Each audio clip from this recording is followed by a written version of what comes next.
બનાસકાંઠા સરહદી વિસ્તારમાં ઉનાળાની ઋતુમાં ભાભરના ગ્રામ્ય વિસ્તારોમાં જલ સે નલ યોજના માત્ર કાગળ પર અબાળા ગામે પીવાના પાણીનો કકળાટ. બનાસકાંઠા ભાભરના અબાળા ગામે છેલ્લા 2 વર્ષથી પીવાના પાણીનો પોકાર પડી રહ્યો છે. રજૂઆત કરવા છતાં કોઈ સાંભળતું નથી. પ્રજા જાય તો જાય ક્યાં? આ ગામમાં 2000થી ઉપરાંતની જનસંખ્યા ધરાવતું ગામ છે. ગામમાં ઘરે ઘરે નળ છે. કમનસીબી એ છે કે જળ નથી. સરકાર દ્વારા જળ સે નળના દાવાનું સુરસુરી થયું હોય તેવું લાગે છે. ગામના બાળકો, મહિલાઓ ઉનાળાના ધોમધકતા તડકામાં દૂર ખેતરોમાં આવેલ પ્રાઇવેટ બોરવેલમાંથી બેડા ઉપાડીને પાણી ભરવા મજબૂર બન્યા છે. સવાર સાંજ ખેતરનું કામ કરે, ભર તડકે પાણી ભરવાનું. પાણી માટે બાળકોનો અભ્યાસ પણ બગડી રહ્યો છે. પશુપાલનનો ધંધો કરતા ખેડૂતોને પશુઓને પીવાના પાણી માટે ટેન્કરના 800 રૂપિયા ખર્ચ કરવો પડે છે. જાડી ચામડીના તંત્ર દ્વારા ક્યારે લોકોની સમસ્યા દૂર કરે છે? અમારા ગામમાં પાણી આવતું નથી. અમારા ઢોરોને શું પાવું, નાવું, ધોવું, શણે છોડીએ શું ભણવા મેલા પાણી ભરાય કરે આખો દાડો. બીજું અમારે કરવાનું શું? આખો દાડો અમારો ધંધો ઈનો પાણીનો હોય છે.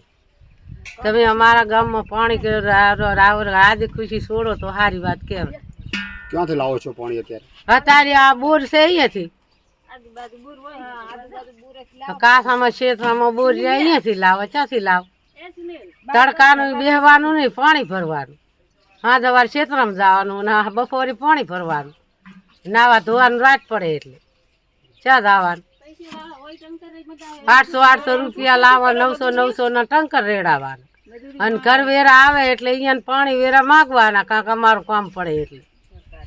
સરકારી કામમાં કાગળિયો ઘટાવા દો કે વેરો ભરો, પણ પાણી તો પોકતું નથી. શું વેરા ભરવાની? મારું નામ જયશ્રી છે. હું ધોરણ 5માં ભણું છું. અમારા બાળામાં પાણીની તકલીફ છે. અમે પાણી ભરવા જઈએ છીએ. અમારા પેપર ચાલુ છે, પેપર બગડે છે. અમે આખો દાડો અમે પાણી ભરે છે. હવે પશુપાલકોને, પંખીઓને જરૂર પડે છે પાણીની. નળ ચકલે લાખલ છે પણ પાણી નહીં આવતું.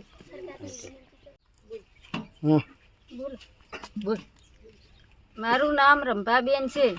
અમારું ગામનું નામ અબાળા છે. અમારા ગામમાં પાણી આવતું નથી.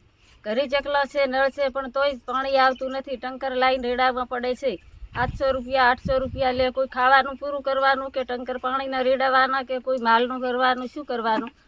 સરકારને વિનંતી છે કે પાણી છોડે.